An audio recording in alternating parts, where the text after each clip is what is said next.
ഒന്ന് എഴുന്നേറ്റ് നിൽക്കാൻ പോലും പറ്റാത്ത വിധത്തിൽ ക്ഷീണം, ഒന്ന് നടക്കാൻ പോലും വയ്യാത്ത അത്രയും വീക്ക് എന്നൊക്കെ പറയുമ്പോൾ ഒരു കാര്യം ചെയ്യാൻ പറ്റാത്ത അത്രയും എന്നാണ് പറയുന്നത്. ഒരു കാര്യം ചെയ്യാൻ പറ്റാതിരിക്കുക എന്ന് പറയുന്നത് ഒരു നെഗറ്റീവ് മീനിങ് അല്ലേ?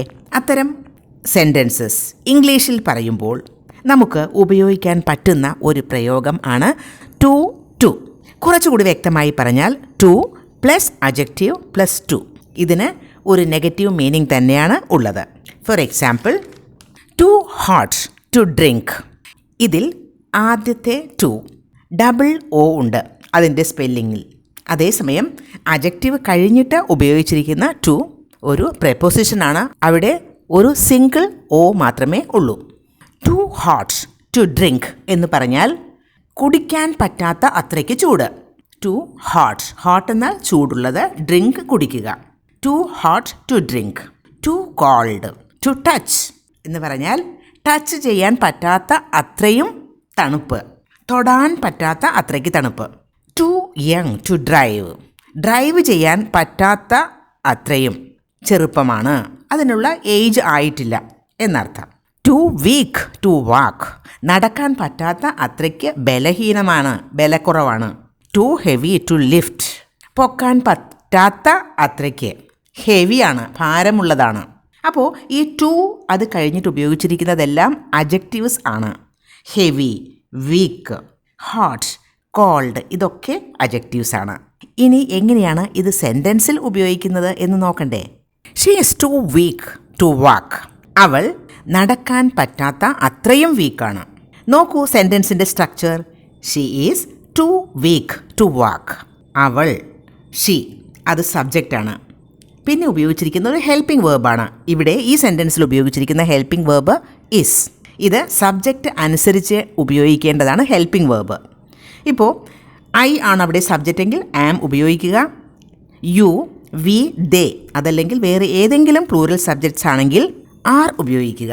പിന്നെ ഹി, ഷീ, ഇറ്റ് അതുപോലെയുള്ള സബ്ജക്ട്സ്, പിന്നെ സിംഗുലർ സബ്ജക്ട്സ് ഒക്കെ ആണെങ്കിൽ ഈസ് തന്നെ ഉപയോഗിക്കുക. അത് പ്രസൻറ്റ് ടെൻസിൻ്റെ കാര്യം. ഇനി പാസ്റ്റ് ടെൻസിലാണെങ്കിൽ I, he, she, it singular subjects ഒക്കെ ആണെങ്കിൽ വാസ് ഉപയോഗിക്കുക. പിന്നെ യു, വി, ദേ പിന്നെ പ്ലൂറൽ സബ്ജക്ട്സ് ഒക്കെ ആണെങ്കിൽ വേർ ഉപയോഗിക്കുക പാസ്റ്റ് ടെൻസിൽ. അപ്പോൾ എങ്ങനെയാണ് ഹെൽപ്പിംഗ് വേർബ് ഉപയോഗിക്കേണ്ടത് എന്ന് മനസ്സിലായല്ലോ. അപ്പോൾ ഈ സെൻറ്റൻസിൻ്റെ സ്ട്രക്ചർ വരുന്നത് നോക്കൂ.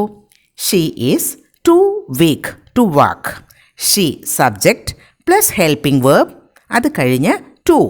അത് കഴിഞ്ഞാൽ ഉപയോഗിക്കേണ്ടത് അഡ്ജക്റ്റീവാണ്. ഇവിടെ ഈ സെൻറ്റൻസിൽ വീക്ക് എന്നതാണ് അഡ്ജക്റ്റീവ്. പിന്നെ ഉപയോഗിക്കേണ്ടത് to plus V1 form of the verb. ഇവിടെ ഈ സെൻറ്റൻസിൽ ഉപയോഗിച്ചിരിക്കുന്നത് വാക്ക്. വാക്ക് എന്നതിൻ്റെ ബേസ് ഫോമാണ്, അതാണ് V1 ഫോം എന്ന് പറയുന്നത്.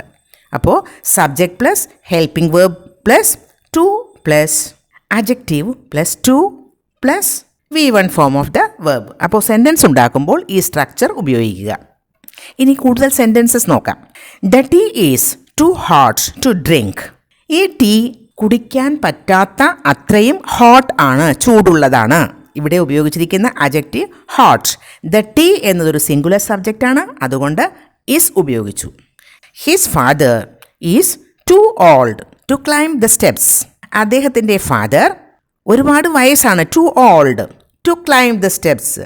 സ്റ്റെപ്സ് കയറാൻ പറ്റാത്ത അത്രയും ഓൾഡ് ആണ്, വയസ്സായതാണ്. The passenger was too late to catch the train. The passenger was too late to catch the train. നോക്കൂ, സബ്ജക്റ്റ് ദ പാസഞ്ചർ യാത്രക്കാരൻ. വാസ് എന്നുപയോഗിച്ചത് പാസ്റ്റ് ടെൻസിൽ ഒരു സെൻറ്റൻസ് ആയതുകൊണ്ടാണ്. Too late to catch the train. Train കിട്ടാൻ പറ്റാത്ത അത്രയും late ആയിരുന്നു പാസഞ്ചർ. യാത്രക്കാരൻ ട്രെയിൻ കിട്ടാൻ പറ്റാത്ത അത്രയും ലേറ്റായിരുന്നു, ഒരുപാട് ലേറ്റായിപ്പോയി, അതുകൊണ്ട് ട്രെയിൻ കിട്ടിയില്ല എന്നാണ് ഇവിടെ പറയാൻ ഉദ്ദേശിക്കുന്നത്. The patient was too tired to stand up. The patient was too tired to stand up. ഇവിടെ നോക്കൂ, ദ പേഷ്യൻറ്റ് ഒരു സിംഗുലർ സബ്ജക്റ്റാണ്, പാസ്റ്റ് ടെൻസിലുള്ള സെൻറ്റൻസ് ആയതുകൊണ്ട് വാസ് ഉപയോഗിച്ചു. The patient was too tired to stand up.